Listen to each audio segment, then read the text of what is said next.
Pozdrav dragi moji monstrumi, vi se nalazite na najuzbudljivijem YouTube kanalu na našem YouTube zvezdanom nebu. Vi se nalazite na kanalu Gospodar Monstruma. Danas želim malo porazgovarati sa vama o nečem posebnom, o članstvima. Želite li postati član ove uzbudljive YouTube zajednice? Da, tačno, reč je o vašem omiljenom YouTube kanalu Gospodar Monstruma. Ali pre nego što otkrijem sve tajne i blagoteti članstva, pozivam vas da se udobno smestite i zajedno istražimo sve čari koje ova ekskluzivna zajednica nudi. Bilo da ste ovdje zbog ekskluzivnog sadržaja, zabave ili jednostavno želite biti deo najneverovatnije ekipe, ostanite sa nama jer će biti uzbudljivo. Prvo želim da vam objasnim šta znači biti član. YouTube članstva ili YouTube membership su programi koji omogućuju kreatorima sadržaja da ponude dodatne pogodnosti svojim fanovima, pretplatnicima i gledaocima koji žele podržati njihov kanal, da se još čvršće i još jače povežu. Ovo je jedna od više opcija kojom kreatori mogu zaraditi novac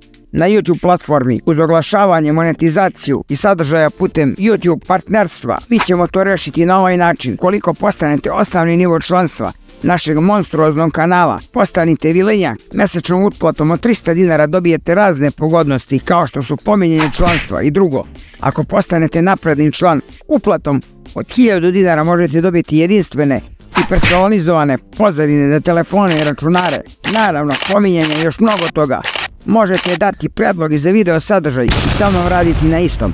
I na kraju, ako postanete treći nivo članstva od 5000 dinara, možete dobiti posebnu brendiranu garderobu, majice, bluzone, trenerke, Gospodara Monstruma, specijalne čarape, periodično plaćanje.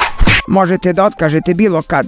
Budite deo monstruozne ekipe i član kanala. Podržite naš rad i postanite član ove neverovatne YouTube ekipe. Pozdrav!